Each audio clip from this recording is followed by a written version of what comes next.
Age of Calamity, ele foi uma bela de uma surpresa, literalmente uma surpresa, porque a gente tava no meio da pandemia e a Nintendo não tava fazendo direct, né? Porque ela não podia juntar a galera, filmar, editar, era feio, né? Por mais que o Japão tenha vivido uma época negacionista tão pesada quanto o Brasil, isso não podia transparecer em algumas empresas e a Nintendo não deixava isso transparecer dentro dela, então eles não gravavam, eles não editavam, e aí ela começou a soltar trailer no YouTube. Aí um belo dia, cara, eu nunca vou esquecer, porque eu não sei se eu tava conversando com você ou se eu tava conversando mentalmente, mas eu pensei assim, eu acho que eu falei com o Fabiano, eu falei assim, nossa, eu queria muito um Hyrule Warriors novo. Eu tava jogando Hyrule Warriors, porque eu nunca parei de jogar o primeiro Hyrule Warriors. Eu jogo ele até hoje. Até hoje eu não fiz 100% de todos os mapas. E eu falei assim, eu queria muito jogar um Hyrule Warriors novo. Eu tava literalmente jogando Hyrule Warriors. E aí, no dia seguinte, eu estava novamente jogando Hyrule Warriors, porque eu estava em casa, né? Estávamos no meio da pandemia, eu estava trabalhando de casa. E eu tava quietinho aqui, tranquilinho, jogando meu Hyrule Warriors. Alguém me mandou uma mensagem falando assim, a Nintendo anunciou um Hyrule Warriors novo. Cara, eu tava jogando Hyrule Warriors Definitive Edition a hora que eu recebi essa mensagem. Não foi em direct, não? Teve nada disso? Não, foi um trailer. Ela soltou o trailer no YouTube. Ah, sim, como quem estivesse lançando anúncio novo, sei lá. Que loucura. É, como se fosse um alarmo, sabe? Vou soltar o trailer do alarmo. É isso. Aí ela solta o trailer do Hyrule Warriors. Eu tava literalmente na frente do PC, fazendo uma horinha do trabalho, fazendo uma horinha de almoço do trabalho, jogando Hyrule Warriors, e alguém me mandou uma mensagem. A Nintendo anunciou um Hyrule Warriors novo. Eu desliguei o Hyrule Warriors, que eu tava jogando Definitive Edition, e fui ver o trailer. Era o bendito do Age of Calamity, que prometia ser um prequel de Breath of the Wild. Aí é o seguinte, a gente não vai entrar em história do Age of Calamity agora. A gente vai gravar um episódio só falando de gameplay, da nossa experiência com o jogo. Depois a gente vai gravar um episódio completo lá no GDHN sobre o Age of Calamity. Você já está convidado, Daniel, pra gente falar um pouco mais, extensivamente sobre o Age of Calamity. Por enquanto, vamos focar no gameplay. Perfeito. O trailer, ele saiu em setembro. Ela simplesmente foi lá e trailer. Pra um jogo que ia ser lançado dia 20 de novembro. Eu adoro essas coisas da Nintendo. Eu gosto muito, eu de também. verdade. Eu gosto desse timing do Switch. Se eu tiver 99 críticas e um elogio à Nintendo, esse um elogio vai ser esse timing de lançamento das coisas. Esse time. Claro, tem umas largadas que ela queimou, né? Tipo Metroid Prime 4, que vai ser lançado no próximo console. E é uma loucura, né? É uma loucura, é um delírio. O Bayonetta 3, que foi lançado, mas ninguém liga, porque é um jogo ruim. E aí Bayonetta 3 tá esperando até hoje, pô. Estamos esperando até hoje, não foi lançado. O Shin Megami 5, né? Que, sei lá, foda-se. Fora isso, o timing do Switch, ele é delicioso. Ele já começa no próprio Nintendo Switch Presentation, que foi uma apresentação em janeiro, que anunciou o console pra março, com Zelda pra março, então você não precisava esperar nada. Todos os timings do Switch, eles são maravilhosos. Ela anuncia um jogo e fala, esse jogo ele vai ser lançado daqui a 2-3 meses. Então você não vai precisar, sabe, tirando, claro, Zelda, né, que o Zelda era o Zelda U, que já tinha sido anunciado há 200 anos atrás, o Tears of the Kingdom, a gente esperou aí uns 2 anos para ele ser lançado, mas isso é outra coisa. Mas ela vem com essas surpresas, o Princess Peach Showtime, o próprio Age of Calamity, o Paper Mario, que também foi anunciado ali logo em seguida, que ele também é do meio da pandemia, e ele foi lançado 2-3 meses depois, e a gente teve essa deliciosa surpresa do Age of Calamity, que prometia ser um prequel de Breath of the Wild. Ele foi um prequel de Breath of the Wild? Não foi. A gente discute isso depois. Mas ele é um jogo muito foda, muito gostoso. Ele é um jogo muito foda e muito gostoso. Pera aí que eu vou beber uma água. Se quiser, pode ir falando aí. Beba. Cara, o Age of Calamity, ele foi o meu primeiro Musou, né? Você não jogou o outro? Eu não joguei até formato? Hoje. Nada? Até hoje eu não joguei o Hyrule Wars. Por quê? Porque eu vou te mandar o meu cartucho pra você jogar. Não é muito esse é o ponto. Você pode jogar, né? O problema não é esse, né? O ponto é o seguinte, o ponto é que eu tenho essa minha mania, que eu admito, é um erro meu, mas eu tenho essa mania que, tipo assim, tem alguns jogos que eu tenho certeza absoluta que eu vou amar que eu vou gostar muito. Vai. Então, tal qual o melhor pedaço de carne que você deixa pro final do prato, eu fico postergando jogar esses jogos que eu sei que eu vou gostar muito. Vai. Sei lá, eu não sei o que eu preciso levar pra minha psicóloga. A dona Cláudia tem muito a trabalhar em cima disso, mas tipo assim, porque eu não quero jogar, tipo, porque eu sei que eu vou gostar muito. E se eu jogar, eu não vou ter mais aquilo pra jogar. Eu tô maluco? Eu não sei. Não, você tá certo. Mas ó, eu vou inclusive polemizar. O Age of Calamity, ele tem uma história muito foda, né? Aham. Ele tem uma história muito legal, muito foda. E agora eu vou polemizar aqui e dizer que o primeiro, o Hyrule Wars, ele é melhor, inclusive em história. Então, cara, eu lembro dos nossos episódios de... Eu não sei... Cara, aí que tá, né? A gente já gravou episódios. Já gravou muitos podcasts, muitos episódios. Diferentes. Mas eu lembro que teve alguma vez que a gente tava discutindo sobre a linha do tempo do Zelda, e eu lembro daquela tua teoria lá, do que o Hyrule Warriors, ele meio que junta tudo. Ele junta as timelines, sim. Sim, enfim. Ele é o culpado. Ângelo Core. O que o Age of Calamity não conseguiu ser de prequel do Breath of the Wild, o primeiro Hyrule Warriors, ele é, sem querer. Sabe? Ele é sem querer ser, mas ele é o verdadeiro prequel do Breath of the Wild. Mas aí que tá, Ângelo, sabe uma coisa que eu acho importante da gente definir aqui? Porque, tipo assim, eu sempre tenho na minha cabeça de que vai ter alguém ouvindo Diga isso que a gente defina agora. Que não jogou, né? E aí eu te faço uma pergunta, que aí você já começa a puxar sobre gameplay. O que é Musou? Cara, Musou é um estilo de jogo que os inimigos, eles são de papel. Então funciona da seguinte forma. Não é Paper Mario. Não é Paper Mario, tá? Não é Paper Mario. Eles são 3D, eles são todos desenhadinhos em 3D, mas eles são de papel. Aí o que acontece? Você tem um boneco, né, que é o seu personagem, e você vai ser atacado por uma horda de inimigos. Literalmente uma horda. São 100, 200 inimigos que vão vir pra cima de você de uma vez. E é aí que tá o lance deles serem de papel. Porque você dá um golpe e você joga 20 bonecos pro alto. Então, o Musou, ele é muito legal, porque os inimigos, eles não param de vir, e você vai batendo neles, e vai derrubando 50, 60 inimigos, e aí vai vindo os mais fortes, que demandam um pouco mais de golpe, então você tem que dar 3, 4 golpes. E aí vem os mais fortes ainda, porque eles são maiores, ou gigantescos, ou eles são simplesmente bufados. E aí você tem que dar diversos golpes, e aí aparece até uma barra em cima do inimigo. Uhum. Eu também comecei Musou. Os generais, né? Os outros generais. Eu não sei como você começou Musou com Zelda. Tem um outro ponto também. Tem um outro ponto também que define muito bem Musou, que na minha concepção, que é uma das coisas que eu mais gosto, que é a parte estratégica também. Porque sim. toda a parte de controle de mapa. O Musou, ele é uma mistura de inimigos de papel com Pikmin. Porque você tem que ter uma estratégia, porque você tem um tempo pra fazer aquela fase. Mas além do tempo, por exemplo, nos Musous de Zelda, eu não sei como é que funciona nos outros. Todas as fases, elas têm 60 minutos. A maioria das fases principais, elas têm 60 minutos. Só que ele te dá uma regra que você só ganha alguns itens especiais se você fizer a fase em 15. Então, se você não terminar a fase em 15 minutos, você vai perdendo. Você vai perdendo coisas que você precisa ganhar no final da fase. Então, você tem um cenário gigantesco para você percorrer, na maioria das vezes, sozinho, e você tem que ir abrindo coisas, conquistando áreas nesse tempo, antes do tempo acabar, e derrotando os inimigos, pegando item. É muita coisa para você gerenciar ao mesmo tempo. Então, se você já jogou Pikmin, talvez você tenha um pouco mais de facilidade para entender como que as coisas funcionam. Se você nunca jogou um jogo de gerenciamento de tempo e recursos, cara, você vai sofrer muito, você vai apanhar muito do jogo até você conseguir domar as fases.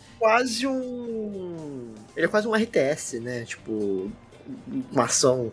Ele tem muito dessa parte de gerenciamento de recursos, estratégia, e aqui nessa parte do mapa ele tá...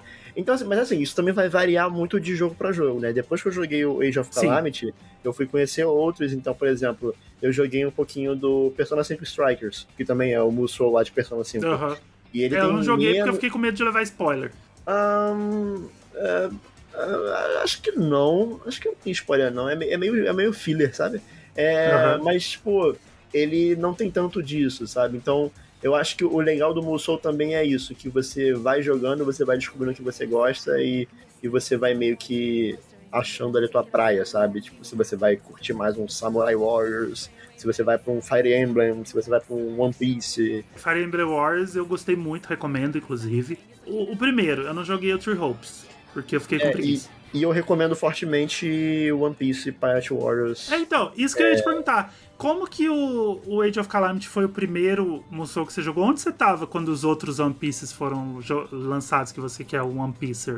Então, o Age of Calamity saiu em 2020, né? 2020, Em 2020 eu não tava em dia com One Piece ainda. Eu só fui ficar em dia com One Piece lá pra 2022, eu acho, por aí. Achei que você acompanhava mais tempo. Não, eu comecei a assistir, eu tava na faculdade ainda, foi acho que, sei lá, 2016, mas eu fui meio que assistindo, lendo aos pouquinhos e... Então, tipo assim, porque, por exemplo, ó, o Pirate Warriors 4, eu sei que ele já entrega uns spoilers, sabe? Inclusive, isso eu acho uma sacanagem. Você já viu qualquer coisa do One Piece Pirate Warriors? Não. A capa do One Piece Pirate Warriors 3 é um spoiler. Foda. É tipo, foda. Claro, é um spoiler de 20 anos, 25 anos atrás. A série tem 25 anos? Tem. Mas, porra, põe no jogo, né? Não precisa pôr na capa, sabe? Evitável. Faz evitável. Não precisa. Evitável. Sabe? Desnecessário. Mas então, tipo assim, por isso que eu meio que fui fugindo dos Pirate Wars, né? Medo de spoiler. Entendo. Cara, no Hyrule Wars, Age of Calamity, eu não consigo falar dele sem comparar com outro, né? Mas vou fazer umas comparações rápidas. Ele deixa a desejar em alguns sentidos, mas o próprio Breath of the Wild é um sentido que o próprio Breath of the Wild deixa a desejar. Porque o que o Breath of the Wild fez? Ele tirou a importância dos itens do Link.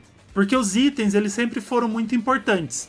Você tem um Fire Rod, uma capinha que faz você pular, tem um Beetle, uma orelhinha de coelho, tem um monte de coisa em Zelda que os itens fazem o gameplay ser essencial. Como o Breath of the Wild tinha que fazer uma coisa aberta, né, tudo tem que funcionar, os itens eles perderam essa importância. Então você tem flecha, você tem bomba, mas você não tem, tipo, o Fire Rod é você pegar um graveto e tem até o Fire Rod daqueles bruxinhos, mas eles quebram, assim como todas as outras armas do jogo. Então, as armas do jogo, os itens do jogo, eles são descartáveis. Não é uma coisa que você vai fazer, nossa, eu vou dar um poderzão aqui com Fire Rod e eu vou matar esse chefe. Não, você tem que ter outros recursos. E o Age of Calamity, ele é uma consequência disso. Então, você não tem... Quando você jogar o primeiro Hyrule Wars, você vai entender. Você não tem a gama de itens que você tem no jogo, mas você tem a familiaridade que você já tem do gameplay do Breath of the Wild. Então, pra quem já jogou Breath of the Wild, eu acho que vai ser um pouco mais interessante. Eu acho difícil alguém se interessar por Age of Calamity sem nunca ter jogado Breath of the Wild. Eu acho que a pessoa vai ficar meio assim, tipo, tá, que é isso? Que poeiras tá acontecendo aqui? Ao mesmo tempo que eu acho o Age of Calamity, ele é muito bom, tipo assim, meu primeiro Musou, sabe? Sim. Eu acho ele muito bom. Mas eu só recomendo meu primeiro Musou se você jogou Breath of the Wild. Eu acho que muita coisa não vai fazer sentido. Claro, não impede de ter um momento ali de diversão. Mas também de você... assim, Ângelo, se você não jogou Breath of the Wild, o que você tá fazendo? O que você tá fazendo? Quem é você? Por que você vai se interessar por Age of Calamity? O interesse nem rola. Dá pause nesse episódio agora, sai daqui. Sai daqui. A gente já parte do pressuposto que o interesse por Age of Calamity nem role. Então, se você jogou o Breath of the Wild e aí o interesse por Age of Calamity rolou, você já tem a familiaridade. Então, o fato de não ter tantos itens, de não ter tanta variedade, não chega a ser um problema. Porque o gameplay, ele continua sendo uma delícia, a história vai continuar sendo uma delícia, e jogar com a Impa vai ser a coisa mais gostosa que você já vivenciou, porque ela é um personagem extremamente roubado. Sim, você aperta vários botões, acontecem coisas legais na tela e você fala, caramba, eu sei jogar, hein? É exatamente isso, cara. Você não sabe jogar com a Impa. Você simplesmente joga com a Impa, vai apertando os botões e as coisas vão acontecendo. A Impa joga com você. Porque no primeiro Hyrule Warriors, por exemplo, tem algumas armas que eu sei dar os golpes. Eu sei dar os golpes roubados. Eu sei dar um golpe repetitivo que vai bater no inimigo com muita facilidade, é um golpe roubado. Com spinner, por exemplo, com uns cajados lá, que eu não vou te falar do que senão dá spoiler da história. Mas no Age of Calamity, a Impa, ela é um personagem que você vai apertando um monte de botão e ela multiplica, ela vira 3, ela põe uns sapos gigantes pra atacar o inimigo. E você simplesmente não sabe como você tá fazendo aquilo, mas você se sente muito foda porque ela é um personagem roubadaço. E isso é muito legal, cara. É muito legal. Além de ser muito foda, ela é uma ninja, Sim, ela é um personagem muito foda. Um grande elogio que eu tenho, mas não só a Impa, é que nesse jogo, tipo, vamos lá, tem personagens muito bons e outros não tão bons. Sim. Mas eu não sinto que tem nenhum personagem que é, tipo, insuportável de usar. Sim. Aí eu vou dar um exemplo aqui até do One Piece mesmo. Do One Piece Pirate Warriors 4. É insuportável todas as missões que você é obrigado a usar o Usopp. É muito chato. Porque o gameplay dele não é legal. Tipo, eles tentam traduzir muito da personalidade dele de ser um cara que joga à distância e é meio fujão, sabe? Só que não funciona, não é divertido de usar ele, sabe? Então, tipo, é sempre aquele sentimento, tipo, caraca, agora tem que jogar com o Usopp, né? Putz, que saco. E no Age of Calamity não tem isso. Tem personagens que você vai ficar, tipo, não queria usar ele, mas nenhum é ruim, sabe? Nenhum é horrível de usar. Então, tem. Assim, mas não é um personagem. É a mesma comparação que você fez com o Usopp agora, mas jogar com as Beasts no Age of Calamity é exatamente a mesma coisa que você falou do Usopp agora. É tipo... Ok. É chato, eu tinha esquecido delas, é ruim, sim. Mas é rápido. Aí tem os momentos que você fala assim, eu não acredito que eu vou ter que jogar com a Beast de novo, porque você tem que jogar, né? São fases que você tem que fazer e isso com as pouco triste, porque era pra ser, tipo, um dos melhores momentos do jogo, né? Era pra ser muito foda, porque era pra ser mais ou menos uma representação de um boss rush que tem no primeiro jogo, que você joga com Ganon em formato de porco, né? Com Ganon mesmo, Ganon porcão. E ele é gigantesco. Ele bate a pata, assim, por um lado e pro outro, os inimigos vão voando longe, e aquilo é muito legal, porque ele é enorme em relação aos inimigos. E as Beasts é exatamente a mesma coisa, só que com as Beasts, né? Que são umas coisas muito legais. Que são assim, por mais que eu não goste delas como Dungeon, não, elas... as próprias Beasts, né? Não a estrutura delas por dentro do jogo, mas... Eu não sou muito fã visualmente delas. Assim, não, enfim. Visualmente eu sou. Eu não sou fã de usar elas como Dungeon no Breath of the Wild. Eu tenho muitas críticas em relação a isso. Mas eu sou fã delas, sabe? Do fato delas serem construções gigantescas que estavam adormecidas e tudo mais. E eu pensei, porra, vai ser muito legal você controlar uma. E aí a primeira vez que você tá jogando, você tem aquela adrenalina. Caralho, eu tô explodindo tudo, isso é muito legal. E aí fica chato rápido demais. Passa um minuto. Fica chato tá, tipo, muito rápido, cara. Pelo amor de Deus, isso acaba. É instantâneo. E aí tem muita missão de bicho. Muita, mas muita, assim. O jogo nossa, se fosse uma vez cada bicho, você ainda passava assim e falava, poxa, acabou, né? Que legal, valeu a pena, palmas. Mas aí tem muita missão de bicho, e é exatamente o que você falou do Usopp. Chega uma hora e você fala assim, eu não acredito que eu vou ter que jogar com isso de novo, isso é muito chato, isso é muito ruim. E é horrível. Não tem isso com nenhum personagem, por sorte, mas, cara, quando você vai jogar com as bichas, é muito chato. Eu só quero desistir daquele jogo. E chega um momento que você começa a pegar ranço do jogo, porque ele te obriga a jogar com as bichas. E ele, claro, por mais que você tenha uns caminhos paralelos ali pra fazer, se você quiser seguir com a história, se você quiser chegar no final, você vai ter que jogar. Porque você vai precisar ver umas cutscenes ali, ver umas historinhas ali, e você vai precisar. Mas uma das maiores surpresas que eu já tive foi jogar com Terkel, que é o Baby Guardian, e ele é muito foda. Cara, quando eu não sou obrigado a jogar com um personagem e eu tô jogando com a Impa, eu só troco ela pelo Terkel. Porque eu adoro jogar com o Terkel. Eu acho muito legal os poderzinhos dele. Eu acho, tipo... Ele tem um vínculo bem grande com a história. A gente vai falar da história em outro episódio, em outro podcast. Mas eu gosto muito da jogabilidade dele, sabe? Do jeito que ele que você joga com ele? Você usava? Você gostava de jogar ele? Ou você só jogava quando era obrigado? Cara, não usei tanto ele não, sabe? Gostava muito realmente de usar o próprio Link mesmo. Achava bem versátil, assim.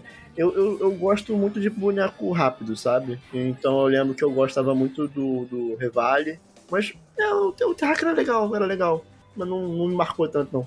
O Age of Calamity, ele teve um pacote de DLCs. Eu acho que deixou a desejar, por mais que tenha muitos mapas, o Age of Calamity é legal porque, assim, você termina uma coisa no mapa, abre mais 50 pontos de interesse. Então tem muita coisa pra fazer. Não tem tanta coisa pra fazer quanto o primeiro jogo, mas eu acho que no primeiro jogo eles criaram uma coisa tão absurda, mas tão absurda, que eles nunca vão conseguir repetir aquilo. Eu jogo ele há anos e eu nunca consegui fazer 100% dos mapas. O Age of Calamity, eu fiz 100% do mapa com coisa de 60 horas. É pouco? Não é pouco, cara. 60 horas é muita coisa. Mas perto do que eu tava esperando pro jogo, eu acho 60 horas muito rápido, sabe? Pra você, sim, zerar o mapa, pra você limpar o mapa. Eu acho 60 horas muito rápido. Tudo é rápido. Sim, eu acho muito rápido. Mas aí, quando foram lançadas as DLCs, ele trouxe um pouco mais de história, que a gente não vai entrar aqui agora. Ele trouxe o Robbie e a Purah, né? Porque eles são parte importante dessa história que é contada na DLC. E ele trouxe uma caralhada de mapa novo. Muito mapa novo. Então, eu ainda tô fazendo missões da DLC. A DLC eu não terminei. Porque ele abre muito mapa. Ele abre mais de 50 mapa novo. É muito mapa novo pra você fazer missãozinha. Claro, tem muita coisa que é repetida, né? Os mapas... uma das características do Musou é reaproveitamento de cenários. Eu não sei se isso funciona assim em todos os Musous. Mas nos Musous da Nintendo, é assim que acontece. É assim no One Piece também? Nos outros... Ah, sim. Não tem tantos porque mapas não tem, assim. Né? Porque não dá, tipo... Cara, o Hyrule Warriors, ele deve ter fácil uns 150 mapas. Sem brincadeira, 150 fases. O foco não é em exploração, né? É no que acontece naquele espaço ali. Então, deixa eu me corrigir aqui. Ele não tem 150 mapas. Ele tem fácil umas 150, 200 fases. Só que isso se repete em 8 mapas, no máximo, assim, 8, 10 mapas, assim, que vai se repetindo, porque é isso que você falou, não é sobre a exploração, sabe? É sobre você ter uma missão específica pra fazer naquele mapa, que você já jogou diversas vezes, mas agora a missão é outra. Mas no próprio One Piece mesmo, você tem ali, né, aí falando, sem entrar em spoiler pra você, né, que tá ainda no começo aí. Mas você tem ali Alabasta, começo, 350. Aí, por exemplo, vamos supor, Alabasta, você tem um número X de missões da história pra você fazer em Alabasta. E o modo história ele é bem linearzinho, sabe? Você vai fazendo ali as missões e vai acontecendo as cutscenes de história.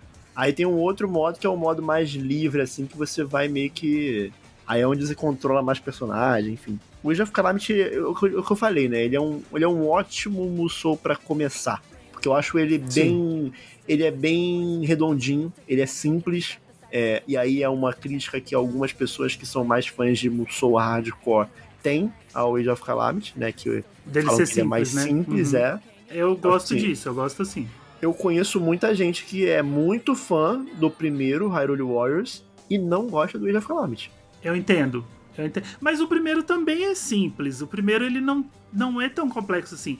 Inclusive, eu acho que ele é até mais simples do quesito de separar as coisas. Porque ele tem um modo história que é literalmente ela vai interligando os mapas igual um mundo de Mario World, sabe? Que você vai interligando as fases por pontinhos e traços. E aí você vai interligando os mapas no modo história. O Age of Calamity ele é muito mais vasto, né? Porque ele usa o mapa do Breath of the Wild. Então as fases vão aparecendo como pontos de interesse. E você pode ir perdendo o foco, né? Você pode ir pro... O Hyrule Warriors, o primeiro Hyrule Warriors, não. Se você tá no modo história, você tem que seguir os mapas da história. Pra você entrar em mapas de aventura, em mapas, você tem que sair daquele menu, entrar num menu que é focado em aventura livre, e aí ali você joga na ordem que você quiser, do jeito que você quiser. O Age of Calamity, ele mistura tudo. Ele mistura os mapas que são soltos e os mapas que vão te guiar no sentido da história. Claro, ele vai te direcionando, né? Fica piscando, você fala, ó, aqui é o seu próximo destino, então você vai pra lá. Só que ele meio que mistura os modos de jogo. Agora eu não sei se isso é facilitar ou se isso é complicar, porque por um ponto, você separar as coisas, você tá mostrando, né, como que elas funcionam, mas você tá dificultando o acesso. Então, eu acho que você colocar tudo num mapa só, você tá facilitando a pessoa de escolher, né, se ela quer jogar a história ou se ela quer dar uma fugida e jogar uns mapinhas aleatórios. Então, eles são diferentes. Eles são diferentes na estrutura e eu não sei dizer exatamente qual dos dois funciona melhor. Mas aí vai do gosto de cada um. Vai do gosto de cada um. Mas o que eu digo é que, cara, Age of Calamity é um jogaço. Se você já jogou Breath of the Wild, né? Se você não jogou Breath of the Wild, por favor, vai jogar Breath of the Wild, cara. E joga os dois. Não joga só Tears of the Kingdom, não. Joga Breath of the Wild. Imagina perder tempo ouvindo o podcast enquanto você pode estar jogando Breath of the Wild. Enquanto você pode estar jogando Breath of the Wild, sabe? Vai lá, faz uma run de Breath of the Wild, faz uma run de Tears of the Kingdom, depois vai jogar o Age of Calamity, que aí você vai pegar o terceiro jogo da trilogia, né? Porque eu sempre cantei que Breath of the Wild ia ser uma trilogia, foi da forma mais inesperada possível. E, como o Daniel falou, ele é um excelente musou de entrada. Eu recomendo, inclusive, ele mais do que o primeiro Hyrule Warriors. Mas se você não jogou Breath of the Wild, joga o primeiro Hyrule Warriors primeiro, porque aí você vai entender um pouco melhor do que o que tá acontecendo, porque esse aí é bem confusão pra quem não sabe a história do Breath of the